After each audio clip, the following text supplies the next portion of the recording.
Hello and welcome to Matt and Mike Pull Focus. I'm Mike. And I'm not. And today we're going to be joined by Rob Parker, celebrated author and also the host of For Your Reconsideration podcast. Firstly, Rob, congratulations on your latest book, Far From the Tree, becoming an Audible bestseller.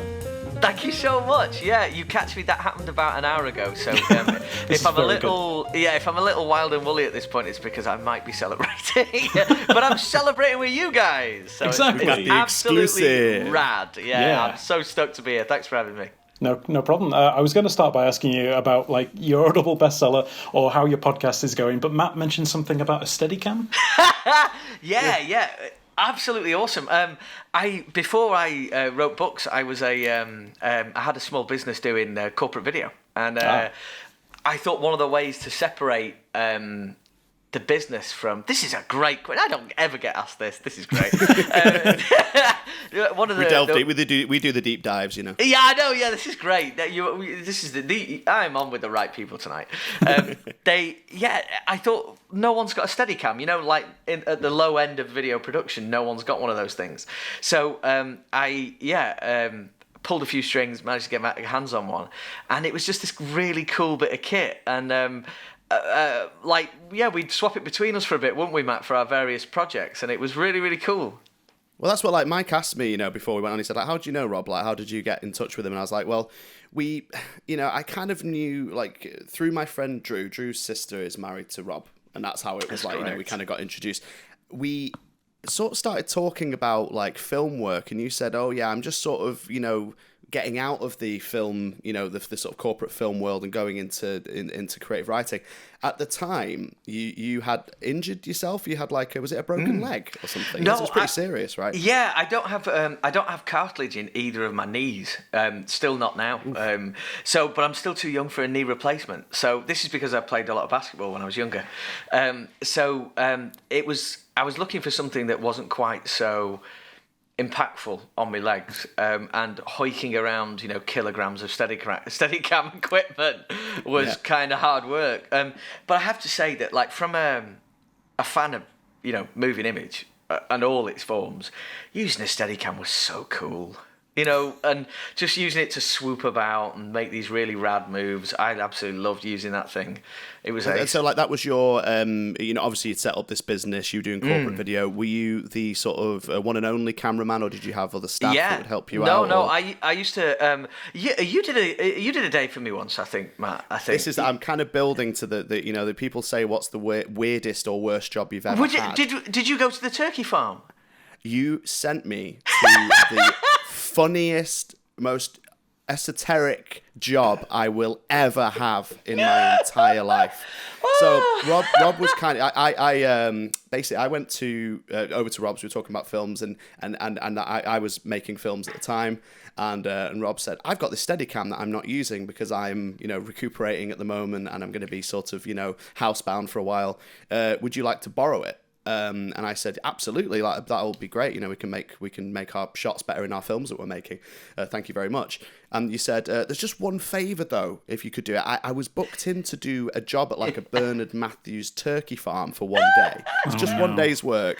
If you could go in there and just be a cameraman, be a Steadicam operator for a day, that would really help me out. And I said, yeah, of course. Like, you know, dude, like huge, you know, of course I can. It's paid, of course, you know, it's a great job. So I never used a camera, let alone a Steadicam, before in my entire life. Oh, no. And I was sent off on this job, and it was literally a turkey farm full of thousands of turkeys, and we just had to shoot all of them, as in film. Right, yeah, I was going to say. Not exterminate. You didn't have a shotgun, yeah, okay.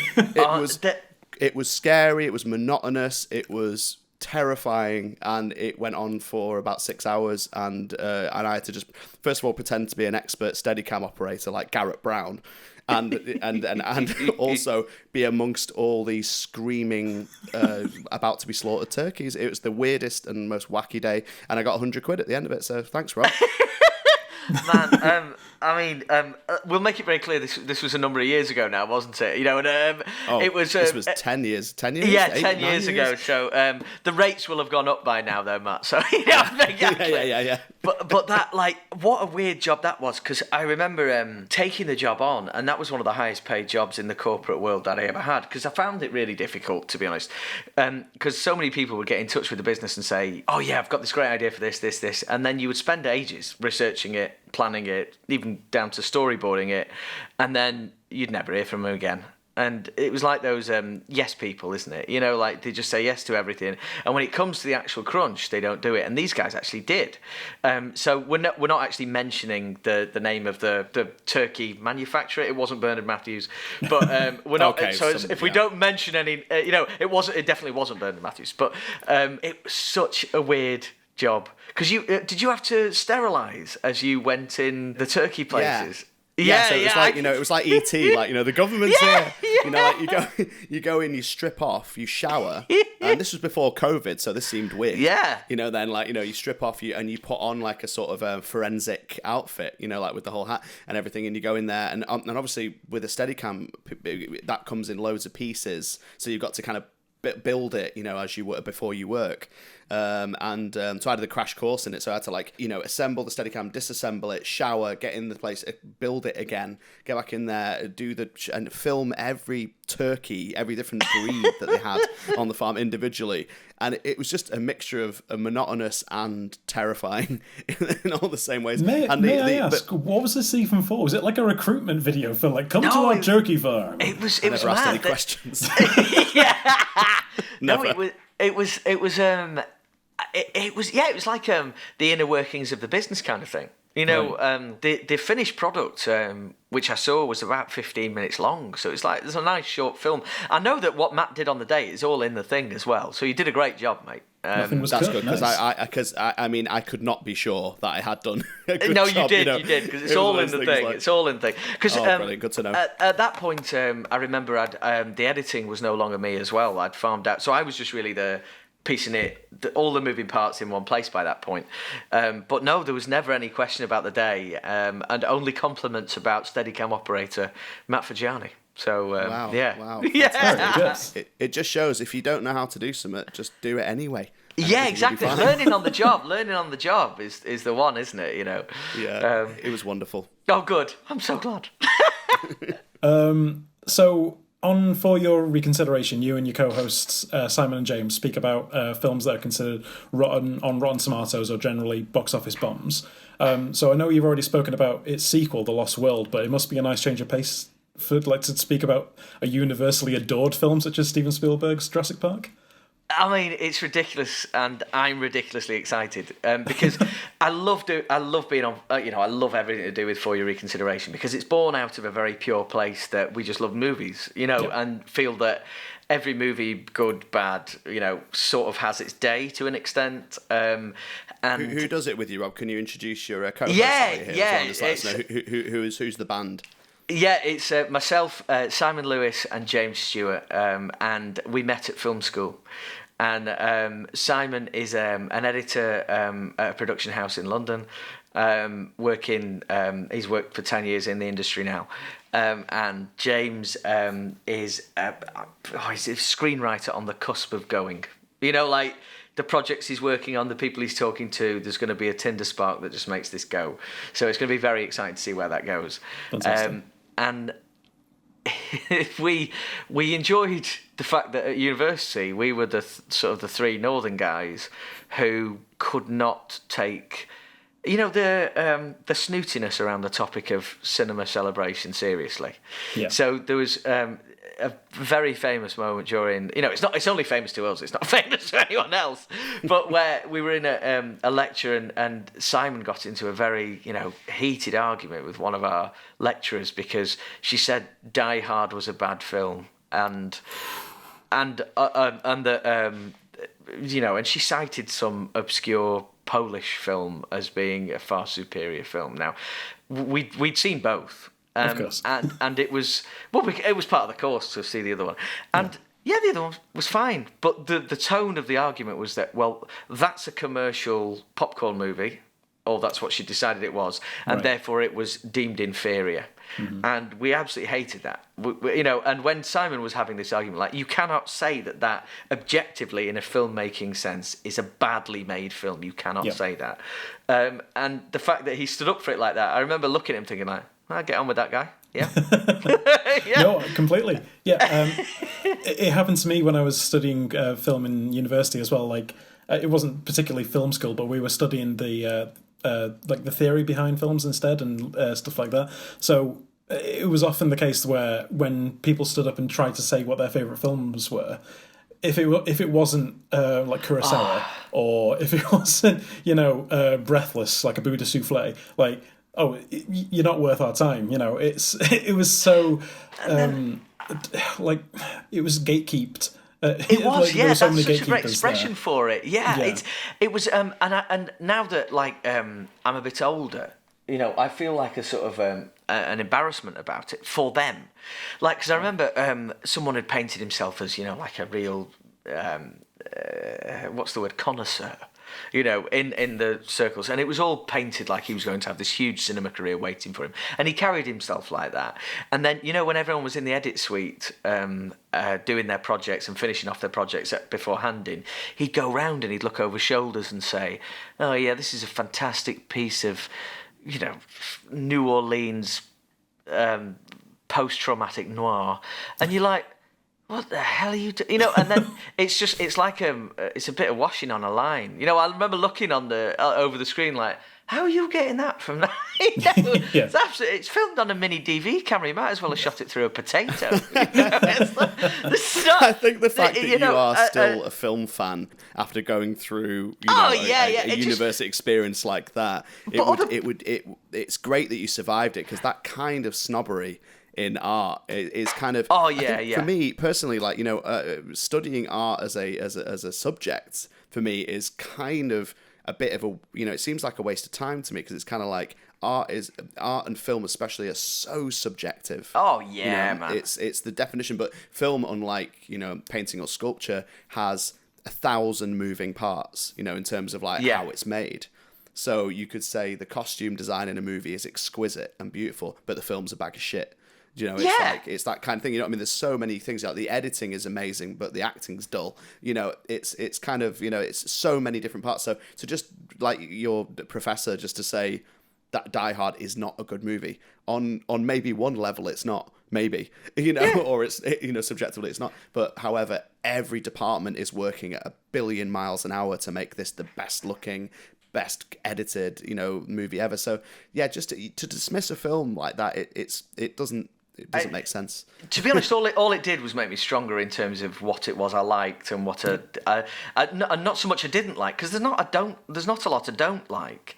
It's more that I think, like, every dog has its day, and I'd much rather be the kind of person that looks for the positives in things rather than the negatives in things. Because, like, within minutes of this guy saying this stuff over people's shoulders, other people were like, oh, could you come and tell me what mine's like? That kind of stuff. And he'd go over and it was like, like... This guy knows. This guy knows, like, oh, it's going to happen. And he'd go over and then you'd end up with the same absolute nonsense. Like, there's still shot, again, through a mini DV camera that's out of focus, of some soil or something. And, like, this is desperate neoclassicism or something, and like, what are you talking? It's absolute rot. And you get this in everything, though, don't you? Like, every artistic sort of expression has these people. And a little kind of footnote to this: the career that he sort of said and professed that he was going to have never happened. Never happened. I don't know what he's doing now, but he's not involved in any of the stuff that he was a professed expert in. But there's so many people who would have been so turned off by that, like you said, and they will have, it might have dented their love of movies because they had to listen to this tripe. When, like, if you like, who wants to work with that guy? Do you know what I mean? Who wants to be in that guy's presence for more than 5 minutes? I think, honestly, right. I think there's an expression in there like guilty. What's a guilty pleasure? Ain't no such thing as a guilty pleasure. You're allowed to like whatever you like. I flipping love Michael Bolton's ballad collection. I think it's absolutely amazing. But I'm not ashamed of that. Shouldn't be at all. I'm not ashamed of that at all. And so, love is a spontaneous reaction, isn't it? You can't help it. You can't help the fact. You can't be guilty. It's just, you just love it. I can't. So, sorry, this is such a massive way of getting around to it, Mike, to answer the question. But the notion is that, like, you're allowed to love whatever you love, and it might not be popular. And so For Your Reconsideration was a chance to look at stuff that one of the three of us, so we each bring a different movie to the pod that has been critically maligned or panned or whatever, you know. And we have a little criteria to it to try and bring back a bit of love for unloved movies. It coincides quite conveniently a lot with my love of JCVD, so it works out quite well. But no, it's been a blast, and you know, during the year that we've all had, getting together on a couple, you know, every other Friday night and having a few beers with 2-year-old friends and talking about movies, what could be better than that, you know? So it's been a pleasure. I can only agree wholeheartedly with you there, because the past year has been so rough, like you say. The fact that me and Matt get together every month or so and introduce one of our favourite films to each other, and not really rag about them, but just try and highlight what we appreciated about it and why we liked it. That's exactly I'm a very charitable guy. What can I say? But like you were saying, Matt, there'll be someone on like the worst movie ever who absolutely poured their heart and soul into it. You know, whatever department, it might be that fabled best boy position or key grip or whatever, you know, in the credits, and they might have shot themselves into this headlong, and they deserve our credit and time and respect.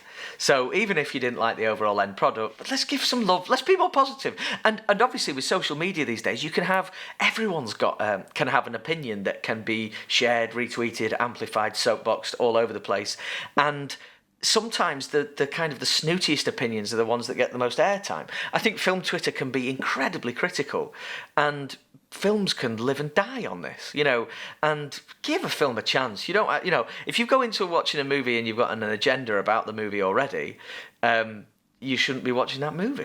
We've been quite lucky, as I think you have, like describing your friend circle and like, you know, your sort of university friends especially, is I think we have surrounded ourselves with people who have a lack of pretense.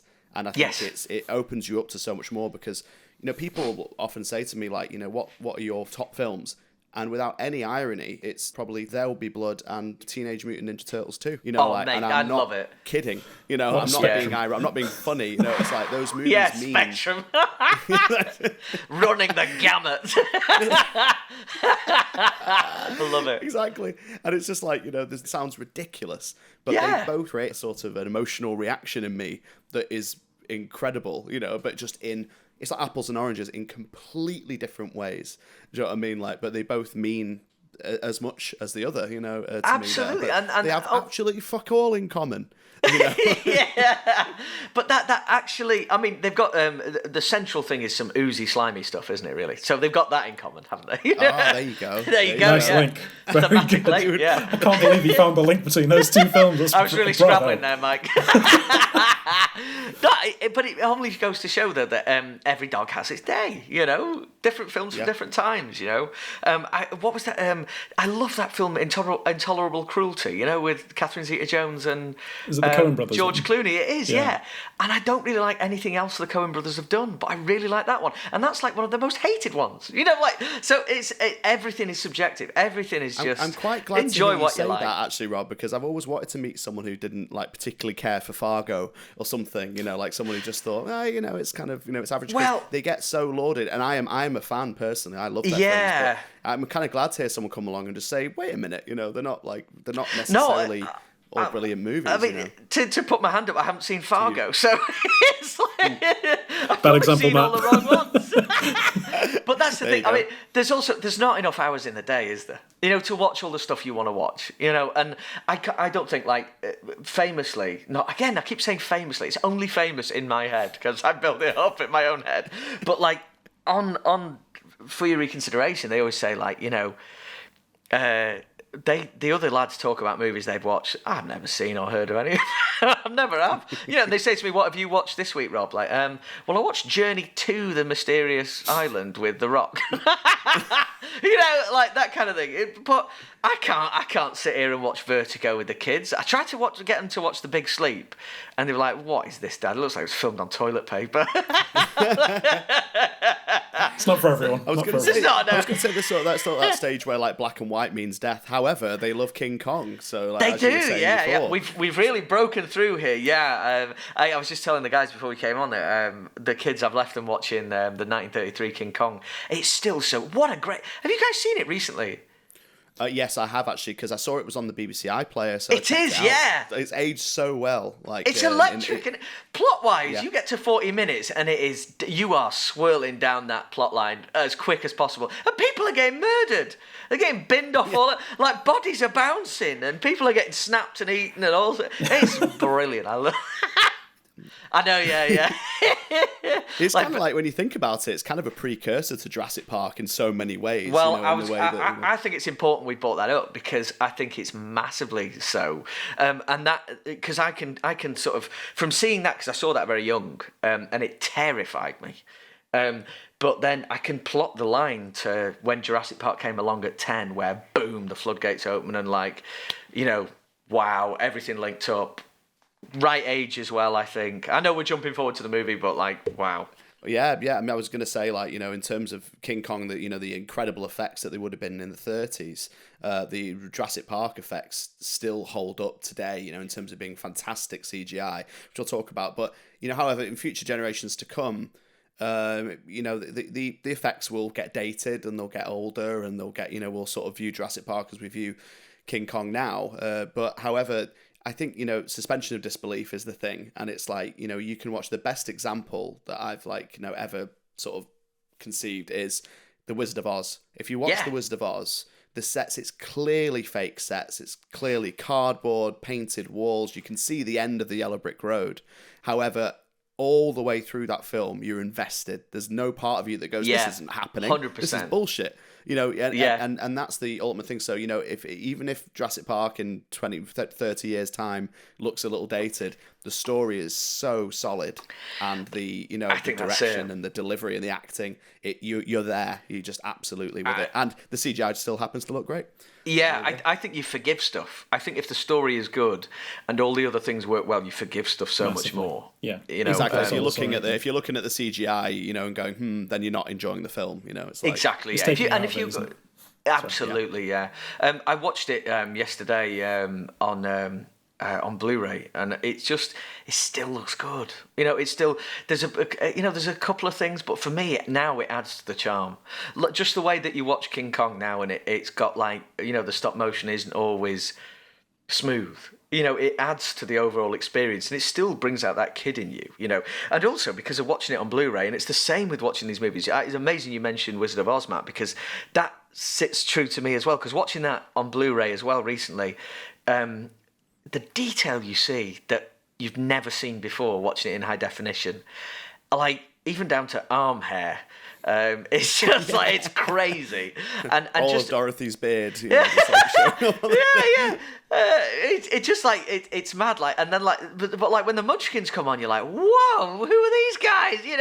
All their makeup and the stuff they're wearing and stuff it's just I bet the costume incredible. Detail as well. On Blu-ray you can see the details in all the outfits and everything, and just how much work and presentation and how immaculate they are dressed. And I think that's the thing that high definition and 4K brings out for me is how perfect people look. You can tell the makeup is absolutely perfect, and it's rare that you spot mistakes. It's more often that you spot detail and go, wow, that's look at the effort people make to make these things, Hollywood gold. It's like 100%. I just couldn't agree more. And I think I actually like now looking for the joins. In these old movies, I really like looking for where the sets were, where the rotation points of the sets and stuff like that. I really love seeing those things because these things, I mean, I remember certainly whenever we went to my grandma and grandpa's, and this is going grandma and granddad, sorry, this is going back to why I love stories, I think, is because whenever I'd go around there, granddad had a great big bookcase and he had a great big case, a shelving set full of old movies on VHS, and which he lovingly categorized with those. When you used to buy a VHS and he used to come with those little letters in the side, little stickers. Oh, that I love that. Yeah. And he had a catalogue system that only he could fathom out. But in there were all in there were movies that won't mean as much to everybody else, but would mean everything to me. Like Cat and the Canary with Bob Hope. I just think that is just such a stunning movie. And it will never not. Bob Hope's comic timing in that film is astonishing. But like also there was Valley of Gwangi, the Ray Harryhausen movies. It's 66, 68. Sorry, I can't quite get my head on it. But I've never seen that movie. You brought it up before. Can you tell us just a little bit about it? Just a quick synopsis, because it sounds like you clearly love it. So I'd love to hear more. I do. It's a key thing for me, this one, because it's on the plot line to why I love Jurassic Park, because this is cowboys versus stop motion dinosaurs, and with cutting edge at the time 60s technology. It's absolutely, honestly, please get it. What genre is that? One of all its own, Yeah. In there with the Daniel Craig Cowboys versus Aliens movie. There's only two in there. The Cowboys versus genre. A very, very, very old-timey Western. Yes, yeah. But those movies just meant the world. And he had all the James Bonds as well, which meant an awful lot. And it was going there, having free reign of his bookcase and having free reign of his VHS collection, that it was like stories meant everything from that, and so that's how I'd always wanted to be an author, but I got bogged down in description when I was younger, and thinking that the key to being a good writer was writing a lot of description, and I'd just get so swallowed in it, and then my sixth form English teacher eviscerated me once for it, and it was probably the best thing that could have ever happened, because it then made me want to be a screenwriter, because in screenwriting terms, story is also paramount, but also your brevity has to be there. You can't waste, you can spend ages in prose talking about a red case, but on screen, when you've got a minute per page, you've got to really tighten that up. So from the age of 16 to 26, I think I wrote a selection of the worst screenplays you would ever choose to look at.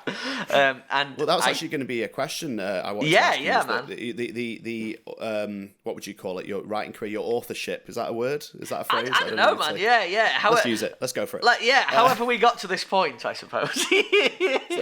I'm taking it back. So your authorship began before your love of practical filmmaking, shall we say? You were always a film fan, because most kids are, but you were a huge film fan. Yeah. But you actually started putting pen to paper before you picked up a camera. Is that fair to say? That's definitely right. Yeah. I think it's because stories are the thing that I'm most interested in. Because I think anything can look less good, but if the story's not there, you can't improve upon it. You know what I mean? Whereas vice versa, you can make something look absolutely amazing, and that can, in a way, no, it can't. Can it? I don't know. I'm getting lost in my own thought process. No, I'm one of these. I think if I'm learning on the job. I'm one of these people who says the Book of Pet Sematary is actually really good. You know what I mean? Like one of those things where because Pet Sematary is a really fun film. Really stupid and fun. But I keep trying to sort of saying to people offhand, like, if you read the book, though, it is actually really scary. I promise you. And they say, oh, yeah, church, whatever, bullshit, I'm like, no. Like, honestly, I had to put that book down. Like, that's how scary it was. So, I think there's obviously your imagination fills in the blanks, and there's so much more work that goes on in your own subconscious. And I heard a quote recently that's knowing horror is knowing yourself. Oh, I love it. I love it. Do you like that? I like that. I do like that. A little pinch, that one. When I heard do you know where that came from? I think it was Stephen King or Clive Barker, one of the two. But I just thought that was great because so often you'll watch a movie and people say, "Oh, that wasn't very scary," and you're like, and you're huddled, like terrified. And I think it's the content of the movie that is what scares you in your own mind, your own subconscious. Books and film for me are almost interchangeable in. They're both totally separate mediums, but they're both equally loved by me because they just tell stories, and stories, whichever way they present themselves to you, I just love the fact that they're there and want to enjoy them and want to, inhale them, really. I just love the fact that stories are there for our entertainment and our enjoyment, and I always wanted to tell stories, and I always was attracted to the best way you could do it. I love equally the fact that you can come up with a brilliant turn of phrase in prose, but you can also come up with a brilliant shot which tells a story all by itself. The two mediums are absolutely brilliant, and I just wanted to be involved in either one of them any way that I could, and it was a question of viability by that point. I want to be involved in storytelling, and then I thought the easiest way, by the time I got to that point where I thought my writing was best suited to terrible screenplays, I thought the film industry was where I was headed to, or where I really wanted to be. When I ended up finishing film school, and then it was a question like, what are you going to do now? I was offered a very, like a job that would really stabilise, because I'd done 2 degrees in a row by that point, and it was a job that would really stabilise things for me financially. And sometimes you have to make the big decisions, don't you? And it was a question of, we've got to make sure we can, sort out the overheads. And that was why I took being I was like a lawyer for hire, a gun for hire in courts. So the night before a court case, I'd get sent the case, and it would just be the blunt facts of the case, and then I'd go to court the next day and hash it out as the lawyer. And it was mad. Like, I loved it because you had to think on your spot, but you've had a really varied career, haven't you? Yeah, seriously, yeah. But like, no, I've been a van driver, worked in a warehouse, I've been a barman for so many times, all that kind of stuff. And the law stuff though was fascinating, because all these people that you'd meet every day. I mean, you find out a lot about people when they're under duress, when they're under pressure, and there's nothing like being in court to put you under pressure. So you'd find out, it was like having like a character workshop every day. Not that I told these people. Of course. But all this time this must have been a big influence for you in terms of your writing, because we know that your the books that you have first published are crime novels, aren't they? The Ben That's Bracken right, books. yeah. So can you tell us a little bit about how you obviously you'd written screenplays, you'd done this as as an excited kid, growing up, wanting to create. So when did you first think, here's a novel, I'm going to write something and publish it? Like, can you just talk us through how that came about? Of course. Yeah, it was 2012. My knees packed in properly at the time in 2012, and I needed 3 surgeries on one, 3 surgeries on the other. And I was out of work for 18 months, and I didn't know what I was going to do, quite frankly. And we just had my eldest daughter at that point. I was terrified, but also I was aware that my brain was going to absolute mush. I had all this stuff that I wanted to achieve and do and be involved in, etc. And my brain was just, sitting there all day, every day. And this was back when Jeremy Kyle was still on, it was just horrendous sitting there. And I don't think, spiral isn't the right word, but I really struggled. And then I'd forgotten to read, which was something that I always enjoyed doing. Because I got so wrapped up in it all. And then I started to write, to pull myself back out. And I picked something I wanted to write about. I was absolutely fascinated by this idea that in the village that I grew up in, there were 3 lads that went off to Afghanistan. Iraq beforehand, but then Afghanistan after that, and they all came back totally different, but in 3 very different ways. One was just had come back a psychopath, and all he could think about was blood. Another one was injured and couldn't go through dinner without thinking about his, the evac chopper that took him out. And another one thought, this was brilliant. This was what he was put on this planet to do, and he was extremely well balanced. And I just thought, like, how do you balance those 3 things? I just find those 3 outcomes are so incredible, and those people are going out there and they're essentially doing it for us, And I just found it fascinating.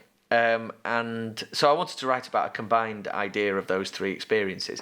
So this Soldier Guy came up in my head, and I finished it in 2013. And I didn't know anything about self-publishing at that point, but I found out very quickly that you could do it. So I pressed the button on it, and I pressed the end, typed the end, and then within a matter of hours, The Baby and the Brandy, as it was called then, came out. You could order it as an ebook, and you could get like one of these. I'm holding it up now, a print version done, and it was full of mistakes. This version is so full of mistakes. I keep it as a reminder to keep it, to edit basically. But we used that phrase before about learning on the job, and I just I wanted to tell stories, and I couldn't believe it was that easy to do it. And I still recommend to anybody, self-publishing is a brilliant way to get into this. Really, really is, because you get immediate interaction, with readers. And you can, they tell you what's not working and what's working and what's not and all that kind of stuff. From there, I wrote a second very quickly after that. I really wanted, therefore, I started to think that if this is it, if this is my chance, I want to take it, I want to go for it, and I'm not going to quit. So I started looking for agents everywhere, and I drew up a hit list of 250 literary agents all around the world, and I sent off that book to all of them, saying, please would you represent me, that kind of stuff, and I got I got 250 rejections. Wow. So 200 didn't get back, 40 got in touch to say thanks but no thanks, and 10 eviscerated me. Oh, really? And They actually took the time to dish your writing, yeah. Never waste. You've got no original voice. Never waste our time again. Wow. And it was it was one of those things where like it could have been a fork in the road. Like, right, I could have gone like, that's enough for me, done. Yeah, I'll go back on my van or go back in court or whatever I was doing at the time. And but I really enjoyed it. I really liked it when they, when if someone was going to take the time to be that nasty, I was a bit like, oh, bless them. They really thought they were going to, really going to dent me or whatever, And it was just like, it became like a log for the fire, like every time someone said like that. So now when I get bad reviews or whatever, like a bad review's fine. I never care about that because again, like did any of it sting or did any of it kind of, sort of wind you up the wrong way, or was it all just water off a duck's back? At the time when I was first starting out, it was it was fuel, pure fuel. Like just I will show you. That's a really healthy attitude. Damn, you are stronger than me, Rob. Yeah. No, it was, but like, no, it was like, because I don't know, I think like now, I think there is nothing special about anything that I've done at all. It's just, I didn't stop. That's it, literally. And I think anyone can do it, honestly, I think. And we're all from the north, aren't we? And yes, we are. There is a perception up this neck of the woods that you can't be a writer, you can't be an author, you can't do this, you can't do that. And yes, the publishing industry is very London-centric, extremely London-centric, to the point that one of the major publishing houses I sent, the one that we were talking about today that we've had a good day, but they said to us, one of the major publishing houses said, we won't take it because we've already done one book from the north this year, and they do 200 odd crime books a year, and one from the north reaches their, that means they've reached their quota. So we're hugely underrepresented. It's really hard to get into. So I want to champion. The fact that they think about these things. I know. What difference does it make? Yeah. Again. Yeah. What's the difference? Like, it's forgetting. Well, no, it's because they don't know anything about the North. And I've said this on other podcasts, so I'm not speaking out of turn here or anything like that. But there is the assumption that. Say for example, this one that's been today, they were like, right, we'll get a great voice in. Who's a great northern voice? Sean Bean, brilliant. Sean Bean's a great northern voice, and I'm like, yeah, he's a great northern voice. He's he's about 50 miles away from from where this is set. Yeah. But yeah, he's a great northern voice, and they said like, well, that's 50 miles is nothing, is it? Like, well, you're right. It's nothing in American terms, but from here we've changed accent probably 50 times in that. Like you can't, because it's based over here in Warrington between Manchester and Liverpool. For those who are not you two, but I know you know where I am.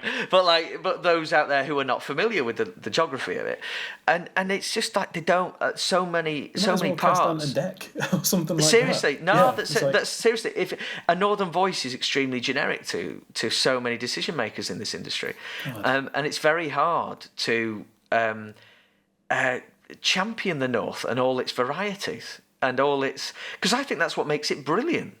Is the fact that I can drive 5 minutes down the road from where I'm sat and I'll go through, the accent will have changed twice during that time, I just think that's absolutely amazing. And the northern character we find it is extraordinary, different. and especially people from other countries, especially other European countries, find it fascinating. Like I've said to some colleagues of mine in the past, like Polish colleagues, Italian colleagues, said, what do you think about the accent situation? They say, and my friend said, Poland has 2 accents. You know, like, you know, you're from here or you're from there. You know, it's literally that. You know, Really? it's like rural and city. Yeah, you know, this is what this person said, and like they just seem, you know, just genuinely shocked that, you know, you, like you said, you go 50 miles down the road and you're in Liverpool. You know, it's just Isn't that just like what America think of England? It's like it's either Cockney or posh. Yes, and nothing in between. Yeah. And there's nothing else. I mean, that's near London, right? You know, exactly. no, it's not. Yeah. You know. But even me saying there, you know, and I'm aware of my own fallibilities in the way of thinking, because I went, really, when you said there are 2 accents in Poland, you know, like, and that's my own ignorance, isn't it? You know, so I shouldn't be too hard on anybody. But you know what? You know, but it's been a real slog to try to get a northern voice heard in this industry. It really has, and so much rejection. When I eventually did get an agent, we spent 4 years trying to get a deal for the first book, and it was all again, you know, the same stuff, you know. No original voice, northern setting, doesn't appeal, that kind of stuff. And we rewrote the book 46 times during that period until it eventually came out as... And so this was The Baby and the Brandy, but it eventually came out as A Wanted Man. And that's still my... Oh, no, actually, it's not. As of today, it's not my top seller. that was my top seller up to today. That was a nice humble brag, Rob. Yeah, sorry. Organically done. I'm sorry. I'm going to have to sound change of champagne corks pop from downstairs. Thanks, guys. Oh, dear. But no, I'm not... I'm a bit away with it tonight. Because... people sometimes think there's an overnight success thing with anything that goes right for somebody, and it's not. This is, 2012 till 2021. This is a 9-year thing to get to anything remotely like. And this, you know, this thing is really nice what's happened, but it doesn't mean that suddenly the floodgates are going to open and, you know, life-changing things are going to happen. It just means that you've achieved some, you know, I'm never bothered about validation, but it means that people are enjoying your stories. That's it. You know, that's the one. And so, I'm very happy. But we digress totally. The book I wanted to, if it's all right, I wanted to show you the books that really made me want to write. And there's The Spy Who Loved Me by Ian Fleming. Classic. That's an old copy there, which I found was hilarious because I loved the James Bond books, and he's barely in this. Oh, really? Yeah, he's barely in it. Hang on a second, Rob. Hang on a second. Can you pop the book down for a second? Just put it flat. Rob, what are the books that really influenced you? I was going for it then. I will steal this man's question. His interview technique is fantastic. I like, because I don't get to talk about this stuff, and I'm so jazzed to talk about it. Do it. But Spy Who Loved Me, this was from Grandad's Shelves. Absolutely love this. Because James Bond, I love James Bond, but he's not in it, and it showed me another way of looking at a story. You know, James Bond is like, he's another character in this, and I absolutely love that.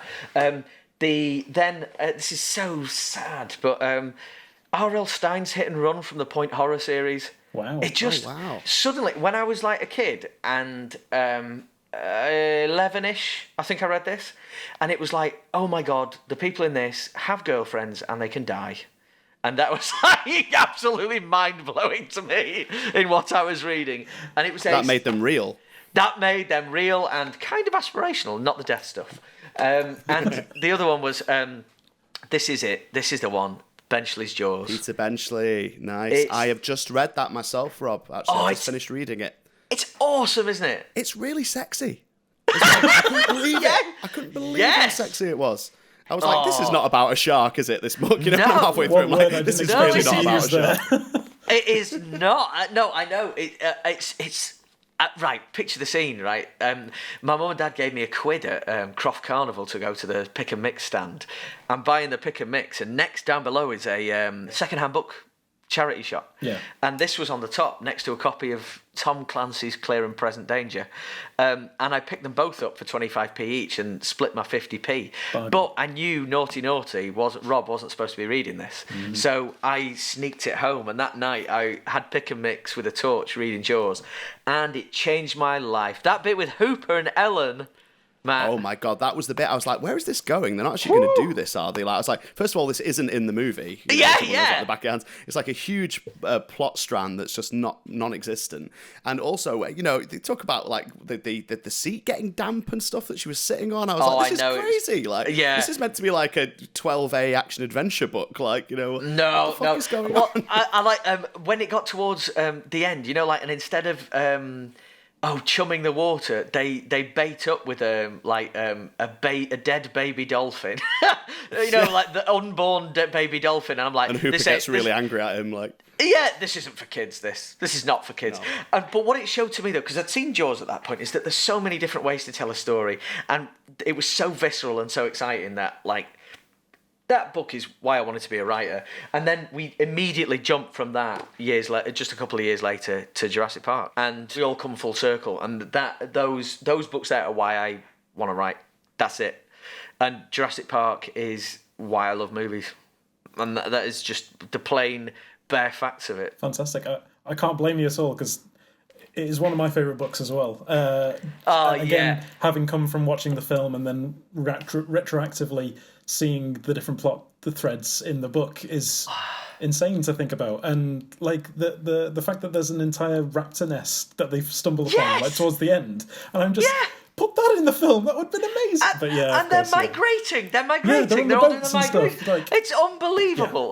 But it's what I do love though is, and I never take book adaptations on screen. I never take it too hard or anything like that. Like, so if it ever happened to me in my books or anything like that, I would be delighted whatever they did with it, because to be honest, for me, it's like an extension on a universe that's already there. And if you already like that, look, here's just a take on it. I can't take it all too seriously, which is also why I find it, I must admit, I do find it very funny, stuff like where the movie-going world gets so upset about something and they demand change, and they demand something has to change, like release the Snyder Cut immediatly, Change and Sonic's face. God.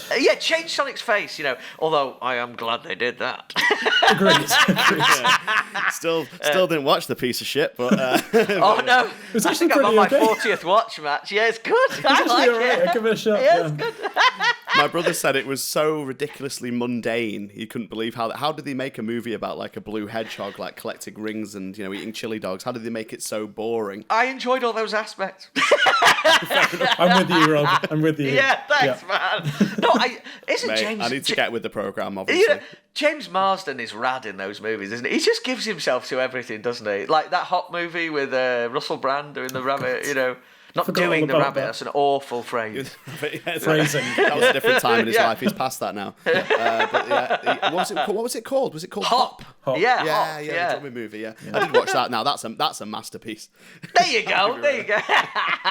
Talk about sort of like movie and like, film differences. There was an interview with Stephen King where someone said like, how do you feel about all these film producers, completely destroying your books? He said, my books are fine. Look, they're right there. Legend. Seriously. And that sums it up, doesn't it? Like, it's like, and I'm glad that you've kind of adopted the same thoughts, that if someone were to adapt your material, you wouldn't mind them taking license with it, and no. your name on it or your to be honest, I'm not so fussed about that really. It's more that what is it more like? I don't know. Would it be more like a collaboration aspect? No, I don't. That you'd be happy to develop. There's so many. By the time that my book gets sent to my publisher, it's no longer mine, and we go through all sorts of rounds of edits with different people putting their thoughts in. At the end of the day, the final say on the majority of it is mine. We've had standoffs on certain scenes, not standoffs. So you have had to fight for certain things. Has there been moments where it's got no, I've never heated because but at the end I'm grateful to be in the position. So, and they know more than I do what will sell and what won't sell. In Far From the Tree, the thing that we've been talking about today,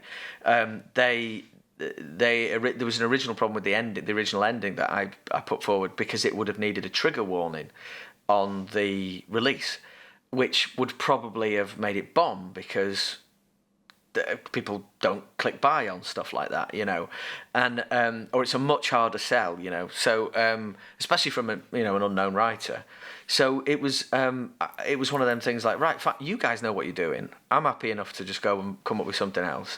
And I think because I had that challenge, I came up with something even better. So it worked. I'm definitely someone who's not going to be quick. You hear these stories about people like, you can't edit me. That kind of like, oh God, I think like all I want to be is in this industry for as long as I can, and I try and have as long and as varied a career as I can, and to write all sorts of different stories. And I find that it's just like when you go anywhere, when you go on a train, if you smile and conduct yourself in a nice way, doors do open for you. And I'd much rather be a nice person and be able to say, stick with my principles and know that I adhered to both my principles, but I was also good to people.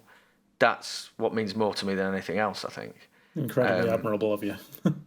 And only positive things can come from being nice. You know, you never get anything from anger, and it might feel good at the time, but it doesn't actually build anything. Does it? It does really make me laugh. Some of the stories I hear, though, really, there are a few after dark stories over a beer one day when we're together that I'll tell you about some authors and the stuff that's gone on and whatever. But it's just, That's part 2. Clickbait.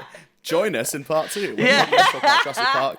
Rob, we've had a great chat about your career, your life so far up to this point, and now I'd like to talk to you about your film pick, the film that you brought to the table today, which is one of the most.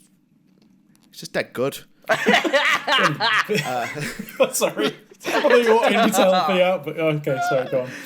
Yeah, I'm not going to cut any of this out. It's gold. Rob, where did you first see Jurassic Park? Do you have a memory of where you first saw it? Yeah. Like, which cinema you saw it in, or did you not see it until it came out on VHS? How did it go down? In 1993, I was 10, and I remember visiting an elderly relative who had a copy of, I think it was like The Mirror or something like that, and the central page spread when she, like we'd gone round and we were a little bit bored. and it was like, right, look, and she said dinosaurs, and held out the middle spread of this thing, and it was a spread about the movie, the Steven Spielberg movie that was coming out this summer, and it was the pictures of the velociraptors in the kitchen, and I remember that so much. It was like a lightning strike in that kitchen, where blam, oh my God. And it was seeing children and dinosaurs, and the children were all roughed up, and the jeopardy was massive, and those dinosaurs were real, and their teeth were incredible. And I've always loved dinosaurs, always. I have two, courtesy of our mutual, my brother-in-law and mutual friend with yourself, Matt, Drew. He got me. He's given me, bless this man. He gives me the greatest Christmas gifts. And so I have. He's such a kind soul and a brilliant artist. He just is, honestly. Oh no, he is one of the most talented people I've ever met in my whole life. And but I've got these fossils around my thing here. I've got a little miniature T-Rex just up there, but the fossil, and it's just, dinosaurs have just been such a giant part of me growing up. And when there was a major Hollywood movie that were going to feature dinosaurs and people in close proximity, and that there would be stakes and jeopardy. I think stakes are so important in everything. If the stakes are high, we talked about Die Hard before. The stakes are massive in Die Hard. I love it. Something's on the line, and it's just again, I'm waxing lyrical again. But then it was a question of Sunday night at Warrington UCI Cinema. We ducked out of Sunday tea early with the family because we had tickets for the 7 p.m. showing, and I did not know what to expect, only that I was destined to absolutely love it. And when the lights went off in the theatre, it was obviously sold out, and it was even more exciting because it was dusk outside. The sun was just going down a little bit, the sky was a little pink. Well, the fact you remember that just shows. Yeah, I know. That just shows how important it's momentous this was. night to you. This was just massive. And then going in there, and then we all know the start, like boom, just the choral elements over that paleontology font. I don't know what it is. That's what it is. That's the best description of it. Yeah. It's bony font. Yeah, it's a lovely bony font, and the trees wafting in the moonlight, and the rest was just a blur of adrenaline. My senses were singing. It's just the greatest experience. It's close to godliness. Correct me if I'm wrong. Is it one of these like movie experiences where you go and you just know this is going to be brilliant even before? It's like a sort of a sixth sense that you have, when you sit down to watch a movie and you just know this is going to be something special that you've never seen before. I don't know if that's marketing or if it's subconscious or if it is a sixth sense, but I've had that so many times with the Dark Knight, for example. When you go in and you just know this is going to be amazing, before you've even seen 30 seconds of it. I agree. I think there's so many times as well, though, when you go and you think this is going to be amazing and it sells you short, and that damages the movie forever from that point. The fact that it didn't live up to that moment, I think it's so hard to come back from that. Expectation is everything, isn't it? Yeah, I'm going to look at Crystal Skull for that one. I really so badly wanted it to be great. Too soon, dude. Too soon. Too soon? Yes, bitch. 13 years. 13 years of too soon. I remember it like it was yesterday. I know. Thought bubble. But when it comes off, like Dark Knight, and it's like, oh my God, it not only did it reach expectation, but it surpassed it. There's like a new perfection's been attained. Yeah, I think Jurassic Park definitely falls into that category. I remember vividly like being stood in the foyer of, the cinema in Salford Quays. It was the multiplex that was just over the sort of red and black bridge. There, I forget. Was it Showcase or was it Show? It was one of those. Was it White City? Was it in White City or next to a bowling alley? White City. After White City. It was after. So yeah, you had White City, which had the bowling alley and the Pizza Hut, and then you had there was a sort of a bridge across the canal, and then you had it was on your left hand side. That's right. And it was kind of down a path a bit, and it was a huge like multiplex. It definitely wasn't Odeon or UCI. I think it was Showcase, possibly. Like maybe people can tell us in the comments and let us know because I'd love to have known that. I saw so many great movies there, but I have this like vivid memory of being stood in the foyer in I assume it was early 94 or late 93 it was released in the UK, because movies used to be released quite far apart, didn't they, in terms of like they had the American release and then it would be could almost be a year sometimes until a UK release, which is crazy to think now. But anyway, I remember standing there and there being the huge banners with the T-Rex logo. The silhouette of the skeleton, and as far as I remember it didn't even say Jurassic Park. It didn't have any title on it. It was just that image, and it was huge and blown up. I'm getting goosebumps just thinking about it. And again, I just knew it was something that we had to pay attention to. It's like, I don't know if it's just a perfect logo or if it's, again, it's the marketing of it. But I remember sort of tugging on my dad's sleeve and going, "What's that? That's something we need to go and see." And from there, I think I would have actually seen it at the Odeon on Oxford Road. But I would have been very, very young. I think I would have been 5 or 6. Would we, Mike? Wow. I think we're the same age, aren't we? Yeah, 5 or 6. I think I've just had a look on Google and it said July 93 it came out in England. Oh, is that so? Probably still playing a year later, though, anyway, wasn't it? It was the biggest film in the world at that point. I remember seeing it. I saw it 3 times in the cinema. Only twice in the cinema. The first one was in July of the 93 when it just came out, the weekend it came out. And the second was in Chroma Cinema in East Anglia in October 94. Wow. It was still on. Playing. Wow. Yeah, Still playing, yeah. The print's wearing out and it was still playing. And it was still that great. It's still that great. I'm That's insanely incredible. jealous of both of you for watching this first in the cinema. I watched on VHS, unfortunately, in my family's lounge, and I remember hiding from the Velociraptors in the kitchen and the Dilophosaurus in the car with Nedry. I hid in my mum's shoulder because I couldn't watch it. I had to just close my eyes and just listen to the sounds, and the sounds are so confusing. And I heard Nedry scream the shaking of the flail. Oh, that's a horrible sound effect, isn't awful, it? Horrible, but I had no idea what it was. I was so scared of the raptors in the kitchen scene that I couldn't watch it until I was 14. I just had such an aversion to it. It freaked me out so much, and was the scariest thing I had ever encountered up until that point. That I had to be a teenager before I even saw that scene. I can The watch it trauma now, for fine. me, the trauma scene for me was the lawyer being eaten on the toilet. I think it was the idea of being on the toilet and something bad could happen to you. Like, I know that sounds like ridiculous, but it's like that's like a safe place where you can take your trousers down.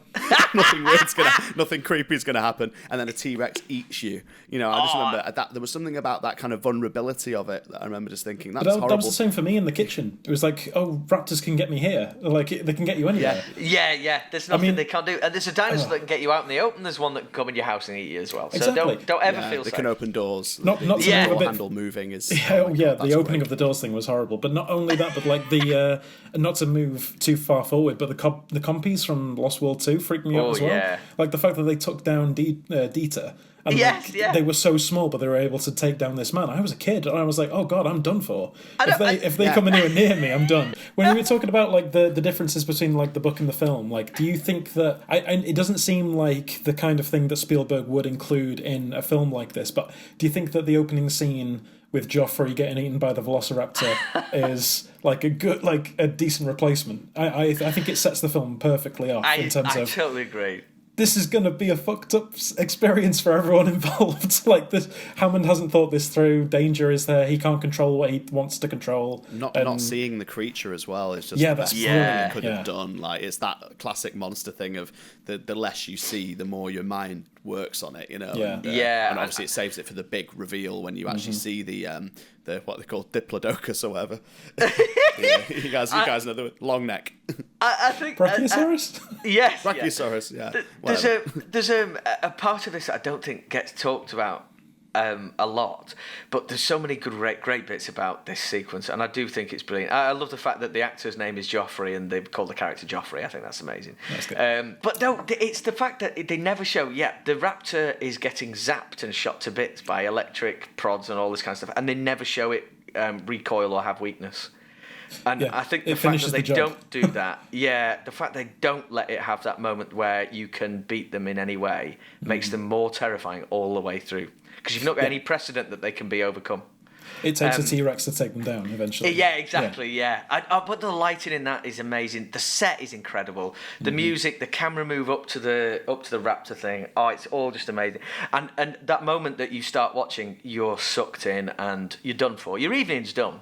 You're watching the rest of that movie tonight. It's impossible to escape without it. Exactly. You can't turn it off, really. It's one of these movies that, like, firstly, it never gets old. That's one thing. And the second, but once you watch that scene, it's almost impossible to turn it off. Yeah. Like, I think Spielberg films have that quality about them. Like, you can watch them 1,000 times and they still feel fresh, like, every time.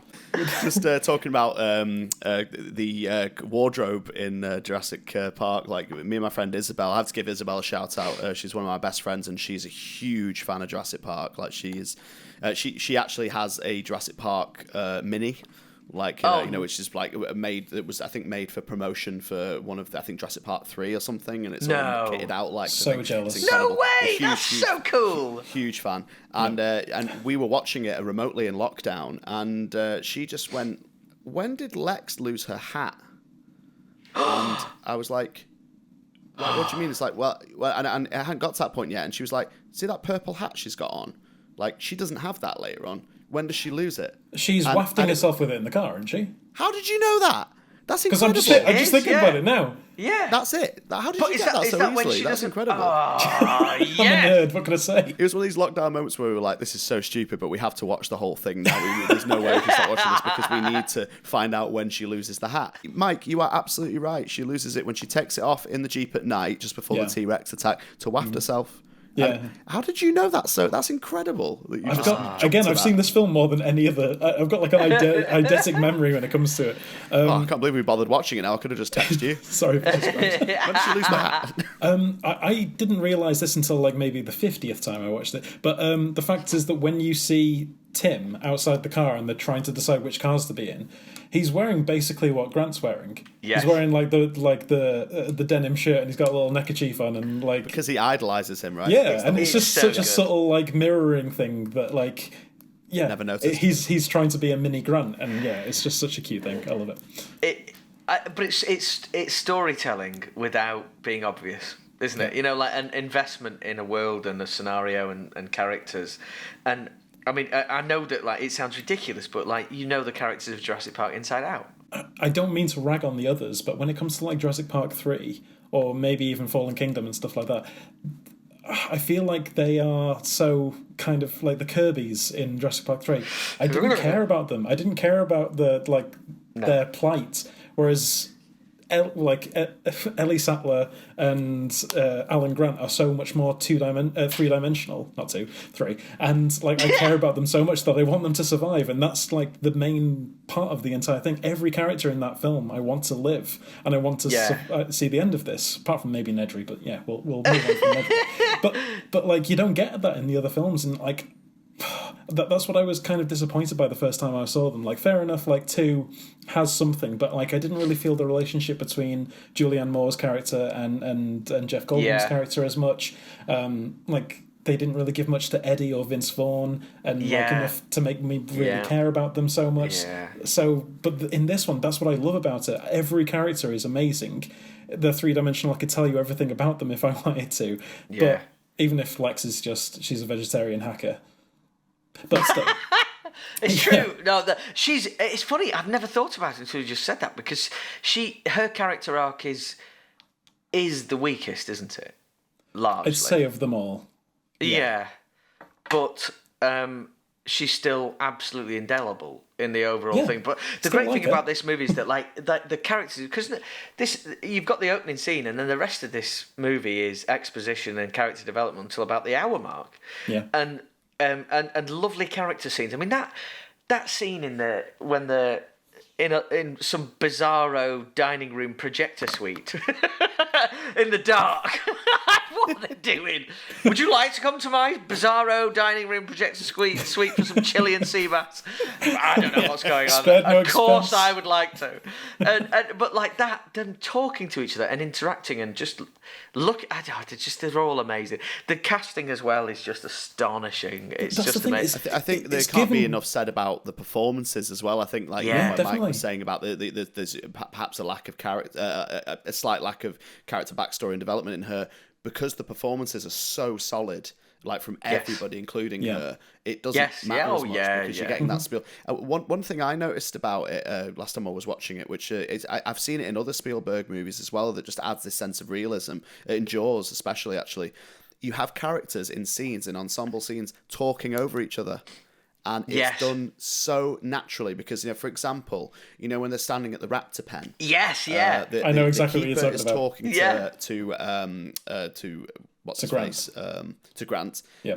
And then Hammond is talking to Sattler, and they're having 2 separate conversations. Yeah. And you can tune into whichever one you want. They're both completely relevant to what's going on. Yes. However, that's how people talk. Not because in any other movie they would be standing in a circle, listening to one person at a time, and that's not how the world works. When there's so much going on, people are excited. There's scenes like that in Jaws when they're talking to the mayor on the beach, and they're all arguing and shouting. And it's so well done, because you could easily fuck that up. That could be done, and it could be annoying, or it could be forced. It's done so naturally, and I think that's why you just believe what's going on. Like, you totally believe it, and that's an observation I had last time I watched it, and I can't unsee it now. But it's just a wonderful technique. So it's great. Sorry to interrupt you, Rob, but there's 2 kind of things I want to say about the 2 points you just made. Then, firstly, I agree that works, and it was a nice little touch, and like makes you wonder, like, oh, who should I be listening to? Oh, it's Muldoon who's got the more pertinent information, because then Hammond starts listening to Muldoon, and it's like, okay, this is important. Stop what you may be thinking, like Hammond's saying. What Muldoon is talking about is important, but I didn't feel like that worked at the beginning of Lost World.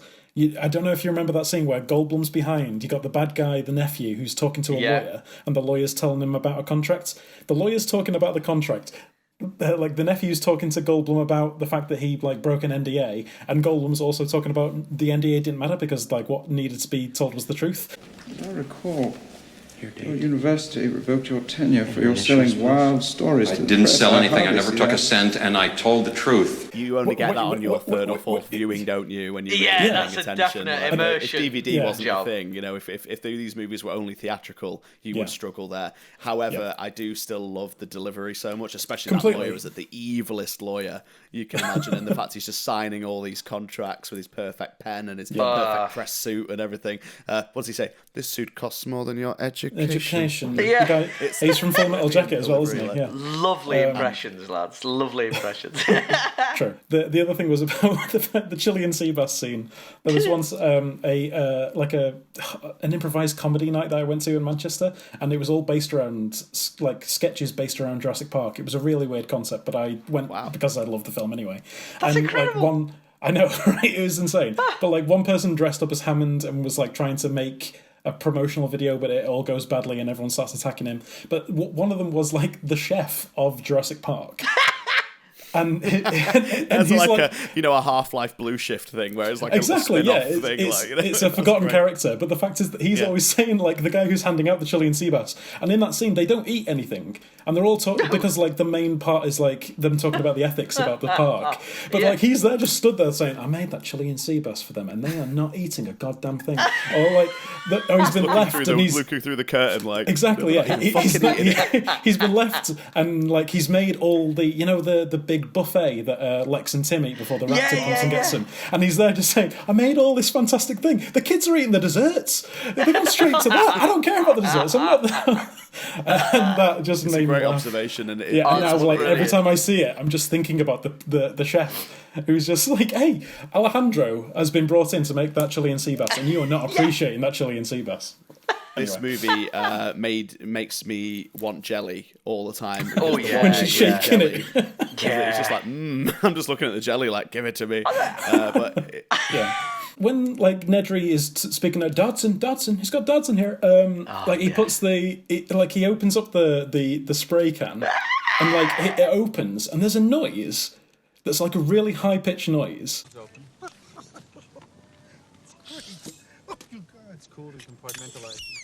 I think it's him. Is it him or is it the can? I think I'm gonna try and like. I've always wondered about that. Because I think like it's particularly unsubtle if whenever you open it like it's not. Right. Oh God! I thought it was like some kind of like pressurized air that's been released. His reaction to that. Like, do you think that was like the 26th take or something? He was he's so excited about it. Because it's almost like an outtake, isn't it? Yeah. I really do love that scene. Because there's something, because I always used to overlook it when I was younger because it was like it's early exposition and whatever. Never took it. There's no dinosaurs in this scene. There are no dinosaurs here. This is a talk. This is the talking bit. Boring. Yeah, things I didn't notice were what a brilliant band name 18-minute window is. If I honestly, that's amazing. If I ever needed to have a band in a book, it's going to be called 18-minute window. 18-minute window is brilliant. But at the end of the scene, he says, when he says like, "Don't get cheap on me, Dodgson." Like I always thought that was where it finished, but it's not. He says after that was Hammond's mistake. Yep. And how great is that? Yeah. Yeah, I didn't know. Foreshadowing. It's probably only the last couple of years I've noticed that line.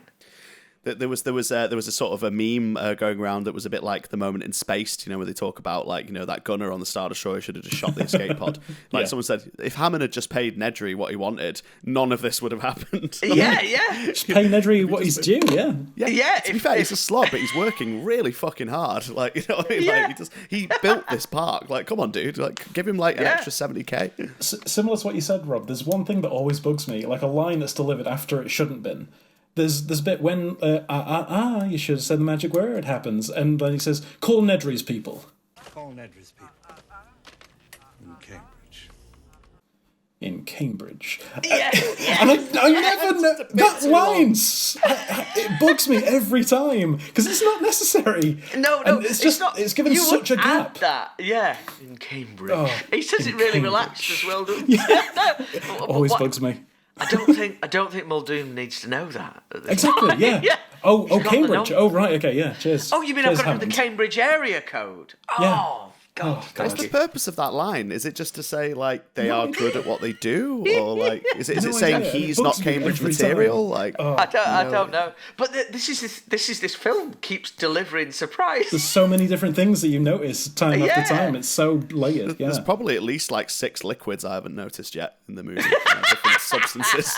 Like I need to keep my eyes open, dude. I've followed the hat. I know about the hat now. So I followed that journey, that particular foray into the unknown. If there are any other locations of clothing you want to know throughout the film, just give me a call, Matt. Okay, I'll let you know. Yeah, don't worry. I do know that because we progress from round here to lovely Montana dig stuff, don't we? I love everything about all this. The fact that one of the people, when I was a kid, I loved it when one of the archaeologists was picking the nose of the dinosaur. Nice. With the brush. Get in there. Excellent stuff. But I modelled my clothes for ages on Alan Grant here. I used to wear chinos and flannel shirts all the time. I thought you were going to say Ian Malcolm and you were just going to try and be the coolest guy on the planet. Oh, no. Unattained. Just wore leather jackets all the time and just went, and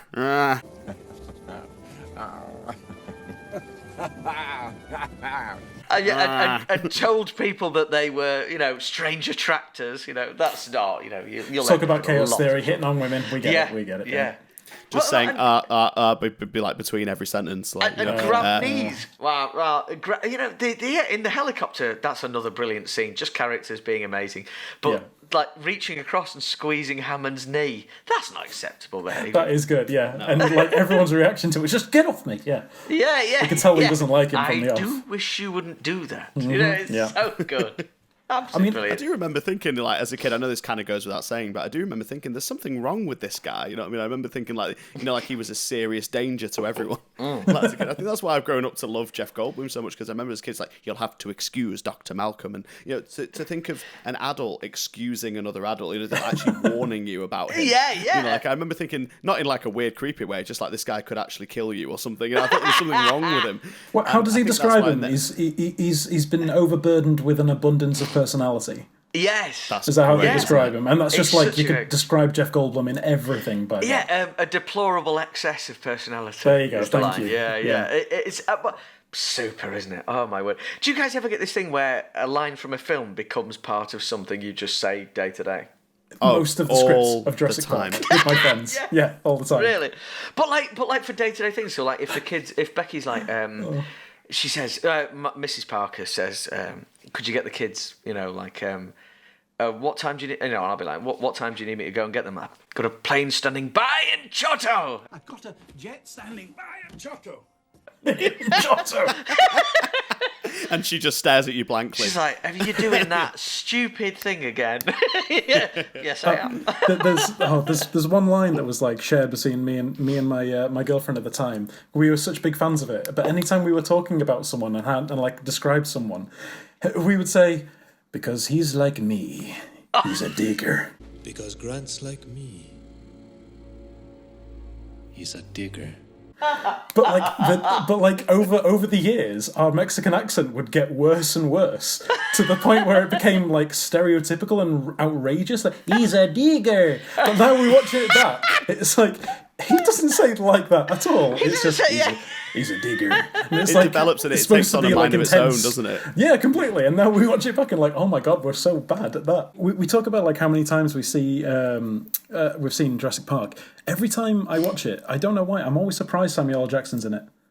Every time his first scene happens, I'm like, of course he's in this. But like, I've been so invested with so many characters that he's just like, oh yeah, and also starring Samuel L. Jackson is crazy. It's like I didn't think he existed before Pulp Fiction. I thought he just appeared when Pulp Fiction was made. And he just kind of became a thing. But I think it's because his performance is really understated as well. He's not shouting at anyone or anything. He's just what a complete slurp, and that's it.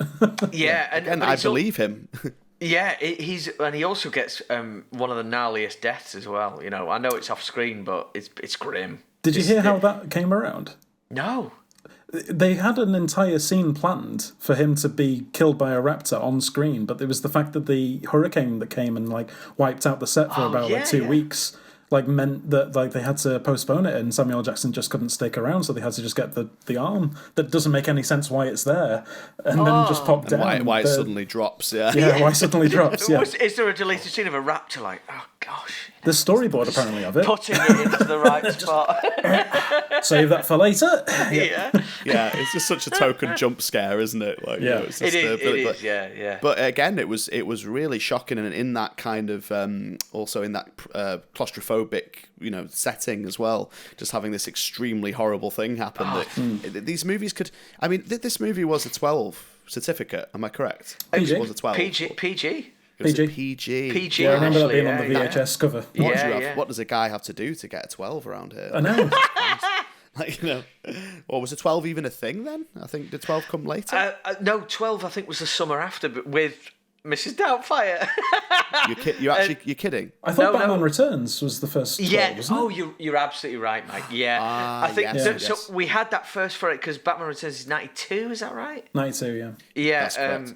So yeah, we had that one, and then no, this was a PG for sure because I don't think I wouldn't have been taken. I was 10, so I wouldn't have been taken if I was. And at this point in time, at 10, I was terrified of E.T. So they wouldn't. My cousin was terrified of E.T. Oh, he's horrendous, isn't he? We had to say eggs on toast because anytime we said E.T., we'd freak out. Can I tell your cousin he's not alone or she's not alone? Seriously, what an awful creature that thing See, is. it wasn't even He's the film. not- It was he's not it was cute. It was the attraction not. at Universal Studios that did him in. Oh, really? He just went into a room where, like, the scene when he's like part of all the toys, or he's like in the stuffed animals. He just went into that, freaked out massively, so much so that they had to like remove him from the attraction. No. Couldn't mention E.T. ever again. Yeah, so that was our I think family's shame. But can I ask a question about the first time you guys watched it? Did you pick up on the supposed relationship between Grant and Ellie? I don't think it really even entered my mind as a kid, obviously, because you don't really think about these things. Yeah, you just same. assume they're professional colleagues. Yeah. Only now when I'm older, I get the whole sort of he doesn't want to be a dad. I still don't quite understand. Do you think they're in a sort of a off and on and on and off relationship, or do you think they've not had any relationship? What do you think? What's meant to have happened? I always thought that I really liked it because it was not a traditional relationship in movies. I have to be honest, I don't absolutely hate anything. I'm talking rubbish. But I Don't lie to us, Rob. Yeah, no, I absolutely don't care for. When everything's got a neat bow. Yeah. Guy gets girl, girl gets guy, that kind of stuff, or because life just doesn't work like that. And it took me a number of books before they managed to convince me to bring any romance into any of them, because I know people like to read about romance, and they like that bit. But once you've done the romance bit, the interest wanes. The interest is really in the will they, won't they. It's not in the they've done it and we move forward. So, because that bit's boring. No one wants to know about, whether they settle down and have children. They want to know whether they're going to get it on. Woo-wee! And that's Billy Madison, if anyone. Yeah. Just sum it up, yeah. Sorry, yeah. It's like I loved this because it was never fully explained, and it wasn't. I felt like it was a complicated relationship. Is that how you felt, Mike? I mean, did you have a sort of do you remember being a kid and sort of thinking you knew what was going on? Or I saw it as the fact that they had a working relationship and like there was a bit of a mentor stuff, because like I thought, I didn't know the ages, but I could kind of tell that like Grant was in his mid-40s and Ellie was in her mid-20s, and just the fact that like they never act very romantic with each other all the way through. They may like hug and stuff, but like more of a yay, we've got more money, oh my god, or like when she comes up to him and she's like safe from the raptors and stuff. We're not dead. Exactly. But like the only other kind of the kind of hint towards it was when Malcolm and Grant are in the car together, and he's like, "Is she available?" And then like Grant says, "Why?" And like, "Oh, so you were yeah." But like even then they don't put something on it. I thought that was Grant like protecting Ellie from like the advances of Malcolm, cool. And he was just like pretending that they are, just so that she doesn't go with this obviously womanizing like man who's like, oh yeah, I'm always on the lookout for a future ex Mrs. Malcolm. This isn't the guy that he wants Ellie to get with. And I have thought his like heart in a broken. similar way, but just more that he hadn't tried yet. You know, it's like he's about to pop the question of like, you know, do you want to be you know, more than just friends? But he's not quite done it yet, or something. You know, that's the kind of I kind of read it these days. But there's probably an explicit line in there. Do you think, Rob, where they actually state what's going on, what the status is? I think it's more given away earlier when he's talking about, you know, they're walking about baby smell. And I think that, like, you want to have one of those, you know, that kind of stuff. That probably suggests more than any other. But I actually really like it for all of these reasons, because of the dysfunctionality of all the relationships. You've got divorces happening. You've got, you know, I don't think anyone kisses another person in the film. No. And in a blockbuster, that is rare. Yeah. You know, so I really like it for that. And I think, like, when it's boiled down to it, is this a celebration of platonic relationships? I don't know. But it could be. I don't know. I've never thought about it this way. This is great. What a great movie when you're still learning about it later, you know, after you've watched it a bazillion times. Well, that's the thing. It's when, like, I've heard other people talking about it, or like watching it for the first time. Like, there's some like reactions on YouTube of people watching it for the first time, and they kind of pick up on it. Like you say, the baby smell, kind of like, you want to have one of those things. I always took that as just like they're work friends. They've spoken about wanting kids and how Grant doesn't, and that's why she's always just like teasing him with the, no, this is going to be good for your personal growth if you start liking kids. I never thought that was because she wants to have kids with him. And like, it was just great because it wasn't touched upon. It was like you say, every other film at the time was, okay, so they're obviously going to get together, but then they don't in the end. It's just the fact that, the ending isn't he's getting with Ellie or Malcolm's getting with Ellie. It's the fact that Grant has now the kids on him and he's comfortable around the kids and the kids like him. And that's the main character arc over the entire film, is Grant getting to know the kids. Doesn't that, in a sense, make this film even more wholesome? Yeah, you know, it's not complicated by nonsense. Exactly, really? And I felt like they would have just like like you say, complicated it, junked it up, and given it like an extra thread that which it didn't need. I mean, this film would any other blockbuster might have like you know, like a younger teenagers, like, you know, sort of like, you know, two 18-year-old boy and a girl, like, you know, in the cars as well, that, you know, end up getting that were kind of going out, but then there'd be like a scene where they made out and then the raptors came and broke them up, you know. There's none of that going on. Chris Pratt and Bryce Dallas Howard in Jurassic World. Like the whole will they, won't they about them. It's just like, excuse me, let's not argue about how you were dating and stuff. There's a dinosaur on the loose. You know, that should be your main point of focus about all this, not whether, you know, you're going to get with the hot guy after all this and the cool guy. It's just like, that's why I like this one, because it didn't have any of that. It was drama more than romance. And we're only just noticing it now that we're hashing it out. Like, you know, that's what's great about it. It's so uncelebrated in that way. It's not like there's no scene, for example, where they show them to their quarters, you know, in like a hotel room. That would be. I'd love to have seen that though.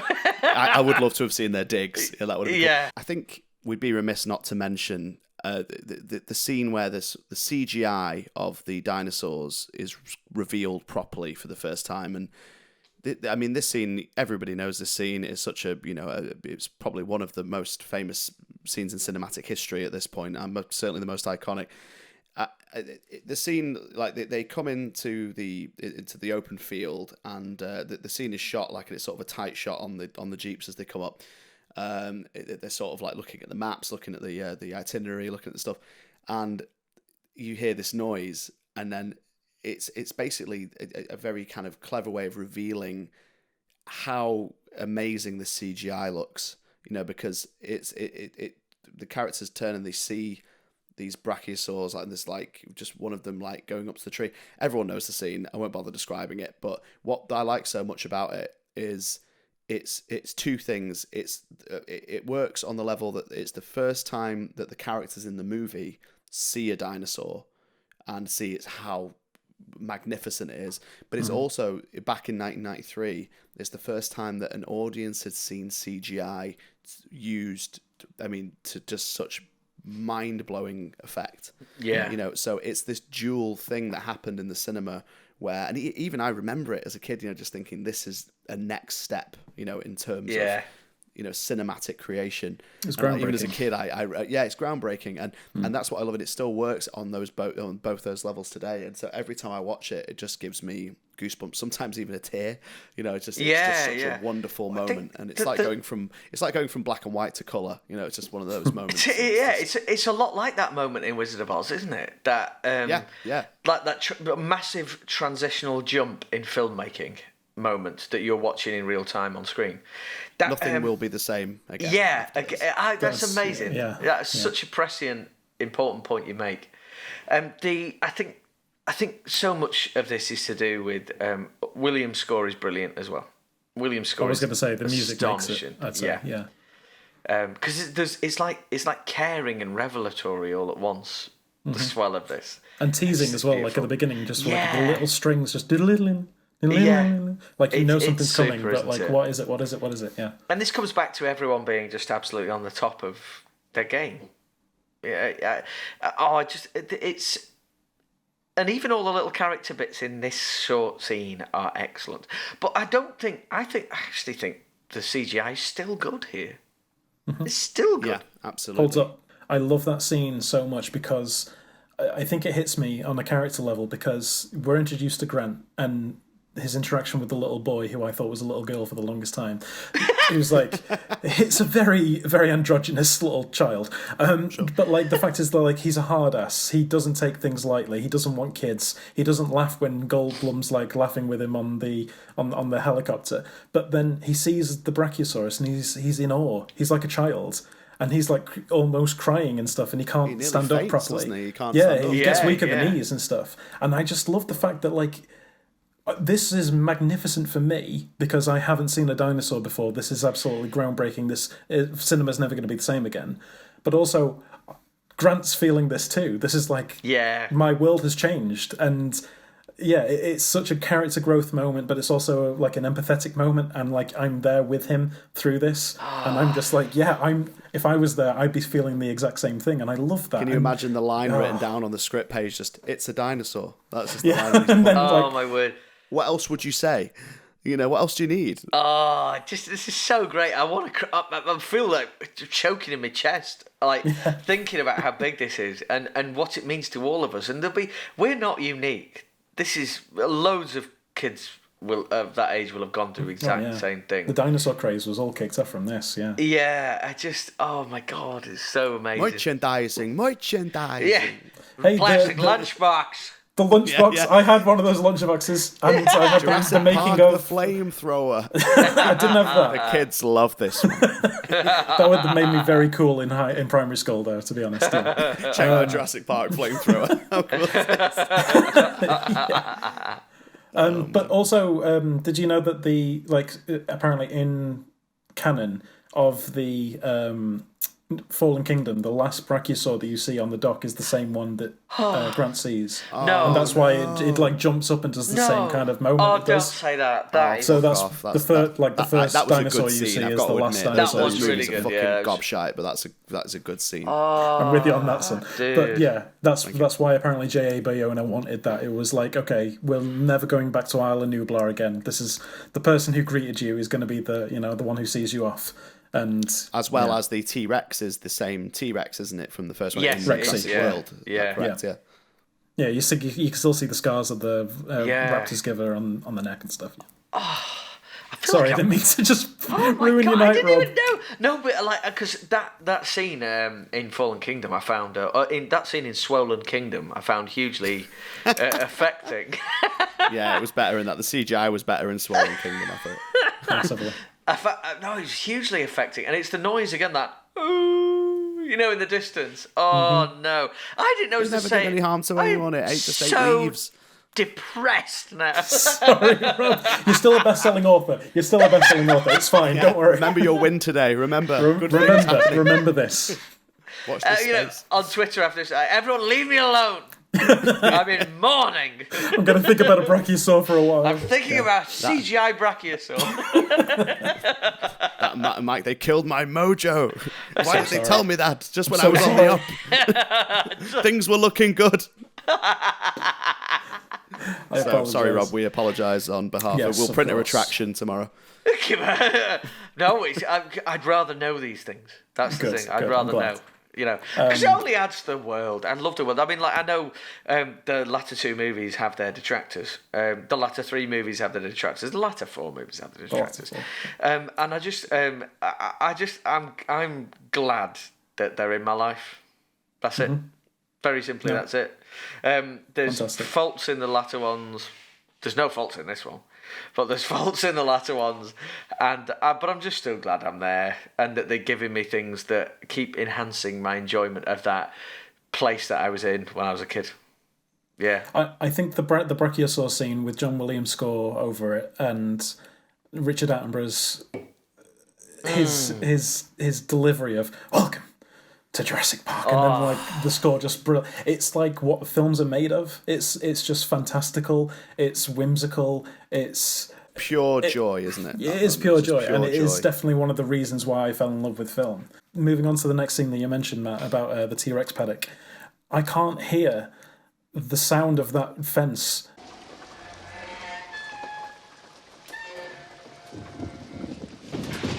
That is like one of the most scariest noises I've ever heard in a cinema. I like when I watched it on a re-release and stuff. But just knowing that shouldn't be happening, and then like all the cables start snapping and snapping, it's like, oh no, this is where things are getting bad now. And like it's just silence. You don't see the fucker for a while, don't you? No, you don't see it for a totally. long time. They Yeah. make you wait for it. Yeah, it's like the shark in Jaws. It's like the less you see of it, the better. But then they do such a fantastic job of. I've seen Edgar Wright talking about this on Twitter recently. The Texas switch, where like things go out of shots, but then they're replaced by something else, like a CGI thing, or like when the dart's like taken out of his head and Shaun of the Dead. There's no actual point in it, so he takes out something that hasn't got a point, puts his arm down, and then has something with a point in his hand. And like when his arm's off screen, it's replaced by a real dart, and that's called a Texas switch. Oh, so nice. one of them is one of them in Jurassic Park that I love is such a seamless one when like the T-Rex is looking in Malcolm and Grant's car, and then Lex turns on the flashlight, the most stupid idea of all film history. But like you can see the T-Rex that is the actual model like pay attention to the light. It goes out of shot, and then the T-Rex starts walking towards their car, and that's VFX. And like that is so seamless that it just looks so real. And like my mind was absolutely blown, but you just don't notice it because it's just so well done. And in darkness it helps, and with the rain and everything, but that scene is one of the most terrifying and iconic for me as well. One of my favourites. Talk about CGI. I mean, that looks amazing now. It looks incredible. No, it really now, does. And back then it looked nothing but absolutely real.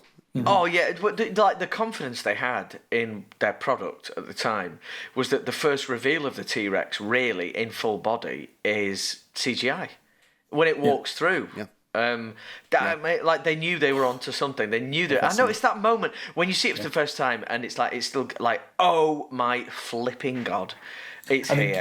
It's the size comparison between the cars as well. Like it steps between the two cars, and it's like, oh my god, that's so massive. Yeah.